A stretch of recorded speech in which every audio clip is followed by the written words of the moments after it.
Wednesday, March 10th, 2021, Monaco 64, home of alternative economics and contrarian views. So today we're going to look at why the state alone is responsible for inflation. Yes, there's a lot of misconception, misinformation about inflation, not only who's responsible, but also its definition. I saw yesterday on Twitter, someone tweeted out, as you can see here, Walter Bloomberg, White House official, says we're monitoring inflation carefully.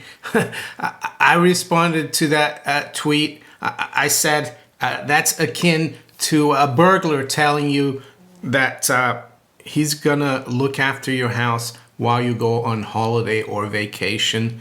That's what it's akin to, that the government is monitoring inflation and they're concerned about inflation.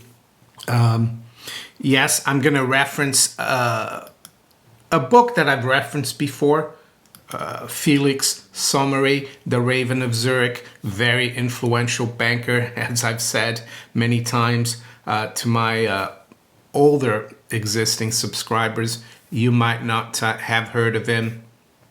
I recommend you do a Wikipedia search, Felix Somary, Somary. Yes, he was born in Austria in the late 1800s. He eventually went to the United States.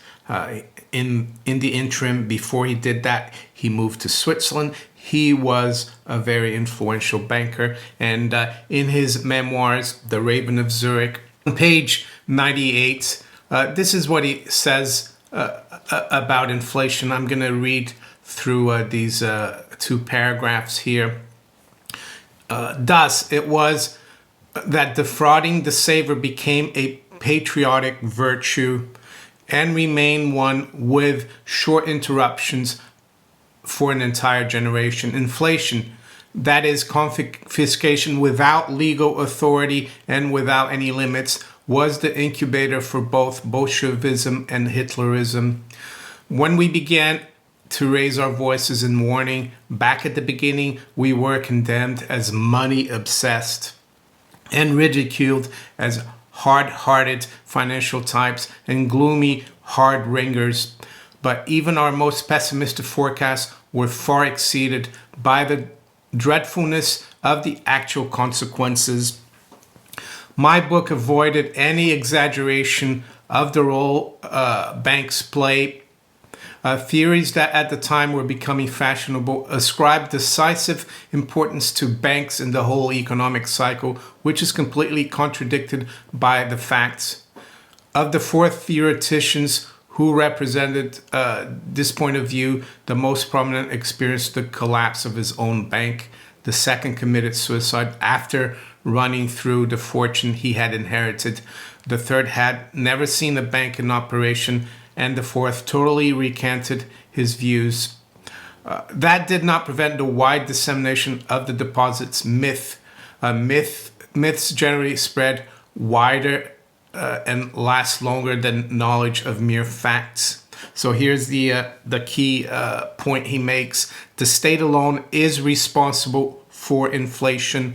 Inflation without government, or indeed against government, is impossible.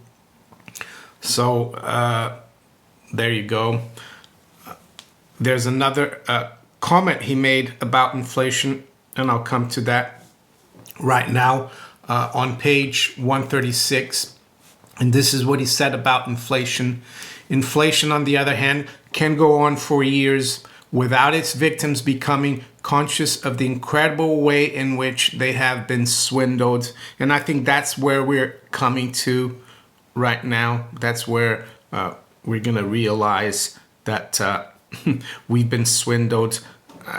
I think if you've been listening to my videos for the last 5 years, you've known that, or you know that I've been warning that we've had inflation since forever, since 1971 at least, when they've been creating money out of thin air, which is inflation. Nowadays, of course, academia, the media, government, mainstream press, or the media, of course, They have been brainwashed into thinking that inflation is actually the consequence of inflation, which is rising prices. And it's not, of course. Inflation, as we can see here from a 1970s definition from Merriam-Webster Dictionary, is an abnormal increase in the volume of money and credit resulting in a substantial and continuing rise in the general price level. Yes, they've tinkered with the CPI, with the PCE for many years. It's like a broken record. I've been telling you, look at shadowstats.com. If the government calculated CPI, how they did back in the 80s, we'd be at 9-10% CPI. Of course, they call that inflation. So if they tinker with that and they keep it below 2%, which is still, debasement of the currency, they can tell people, you see, there's no inflation because they've conditioned people to think that inflation is the CPI, even though rising prices are the consequence of inflation. And I would venture to say also that, yes, a lot of this inflation has gone into financial assets, but it's also gone into consumer goods. It has not gone into commodities as much as it should, and mainly because the powers that be, through their central banking agents, through the whole Wall Street City of London apparatus, have been really controlling and suppressing the price of commodities, which really hurts the emerging market countries, those countries, the poorer countries actually, who depend on commodities. Look at Africa as well, that has a lot of gold and other commodities. They've been kept poor because of this policy, I would say. That's my opinion. And if you go back to the 1925 definition of inflation from the Oxford English Dictionary, it says abnormally increase state's currency. So you see, Felix Somary was right. Oxford Dictionary defined it the same way as he did. By issue of inconvertible paper. Well, what's inconvertible paper? Well, it's paper that is created out of thin air, that doesn't have any backing from a commodity like gold or silver. So my forecast now, and how can I do that? How can I know that this is going to happen? Well, because it's happened in the past. It's happened in history. It happened back in the 1790s France, when they try to inflate the system with assignats. And it happened in the 1970s when this man here closed the gold window, and I'll play a clip of what he said. And they're going to blame speculators, hoarders, greedy business people for inflation. You can bet they will do that. So let's listen to what President Nixon said. I'm not going to put his whole speech, but the most important one the most important part that I think you should listen to. Here we go.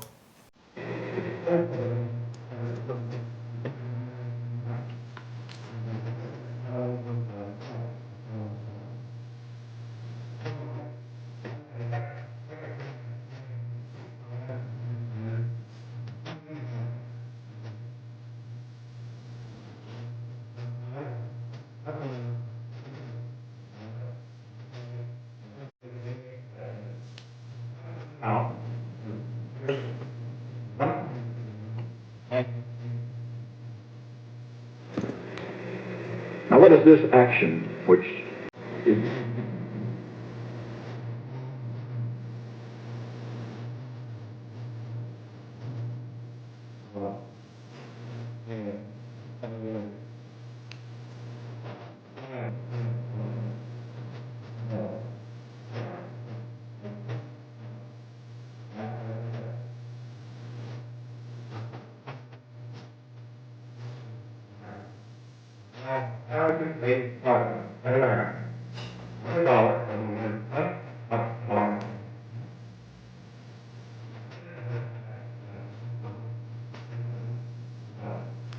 There you go. Another big lie by President Richard Milhouse Nixon, or Tricky Dicky. He said that speculators were causing the dollar to come under pressure. He said that devaluation didn't affect the value of the dollar at home because most people don't buy imports. But nowadays, of course, very rarely do you buy something made in the USA or made in the UK, right? So he went on, of course, to impose rent controls and other price controls. And yes, he blames speculators for the problems for the dollar, but he doesn't talk about the policy of inflation that they had since the early 60s, where they printed more money or more paper, inconvertible paper. And well, it wasn't technically inconvertible, but it became inconvertible because it didn't have any gold backing. He doesn't talk about that. For over a decade, the United States had been living with, outside its means, not within its means. So my forecast now is that, yes, we're going to see a lot of price rises. We're already seeing it. Rents, we're seeing food, tuition, medical costs, everything is rising. Actually, it's not rising, it's the currency that is dropping, but most people see it as prices rising. So we're going to go to this book to reference what happens, what governments do in this case. And we know, of course, that governments alone are responsible for inflation. And yes, the more debt that they issue out there, the more spending, the more deficit spending, the more inflation that there will be, right? So fiat money inflation in France, how it came, what it brought, and how it ended, by Andrew Dixon White. Highly recommend this book. I'm going to put a free PDF down in the description below. It's not long. It's about the period after or during the French Revolution, the 1790s, when France was bankrupt and they started issuing paper money, or the assignats. On page 41, it talks about the result of this inflation, fiat money inflation. The first result of the maximum was that every means was taken to evade the fixed price imposed, and the farmers brought in as little produce as they possibly could. This increased the scarcity, and the people of the large cities were put on an allowance. Tickets were issued authorizing the bearer to obtain at the official prices a certain amount of bread or sugar or soap or wood or coal to cover immediate necessities. So yes, price controls create scarcity because farmers and producers are unwilling to sell at that price because they'd be losing money. They'd rather not do it, not grow or produce. And it's the same thing that's been happening to the precious metals. They've been suppressing the price. That's why there's a shortage out there of physical. Contrary to what Jeff Christian and Mr. Curry have been saying, right? I guess they've never probably bought a gold coin or a silver bar in their lives. They probably haven't even touched it, even though they're specialists in precious metals.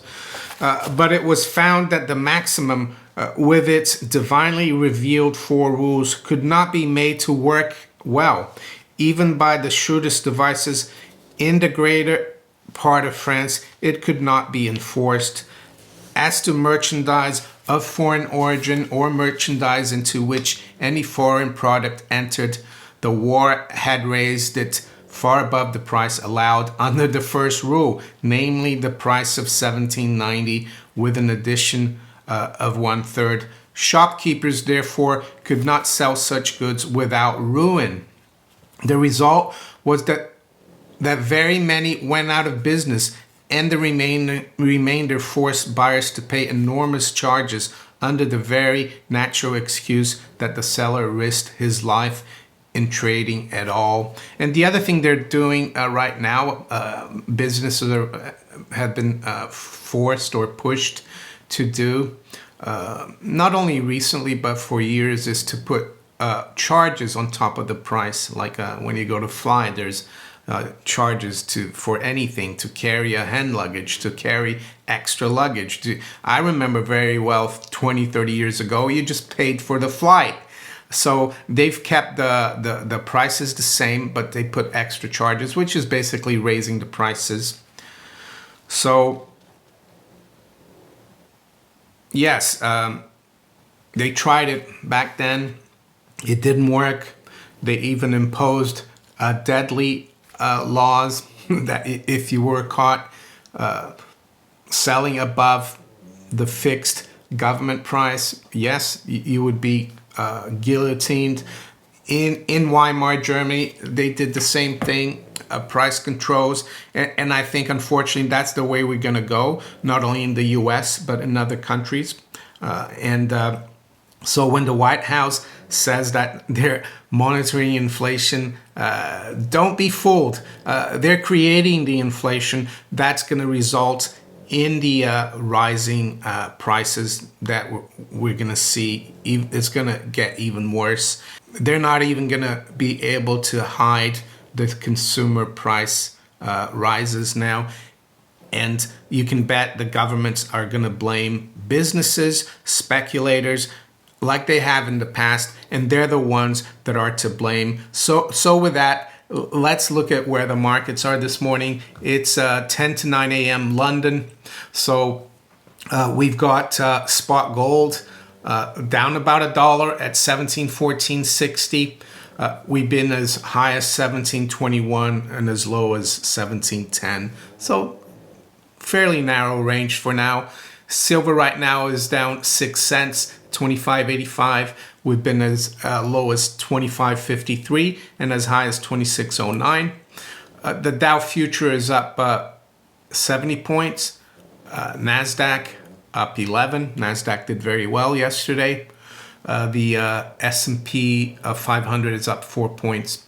The fiat currencies, the pound is up 0.1 at 139.01, 0.1%. The euro is unchanged, basically 118.92. Dollars fairly firm versus the yen, 108.66, up an eighth. And the dollar's dropping back versus the yuan, is testing 650 right now. High grade copper is up 0.75% at $4.03. And WTI crude is unchanged at 63.97. So the bond market, I said I was gonna cover the 3-year note auction today. It went okay, so there wasn't a problem. Yes, today we've got the 10-year note auction. That might be a bit more of a problem. We'll keep an eye on that. The results come out just after 1 p.m. New York. Right now, the 10-year yield is basically unchanged at 155. So it's been pretty steady, the bond market. So there you go. If you enjoyed this video, make sure you hit the like button. Please share it far and wide. Think about subscribing to my channel if you haven't yet. And you can also follow me on Facebook, Twitter, and all these other platforms below here. I wish you all a great day. Take care. Bye.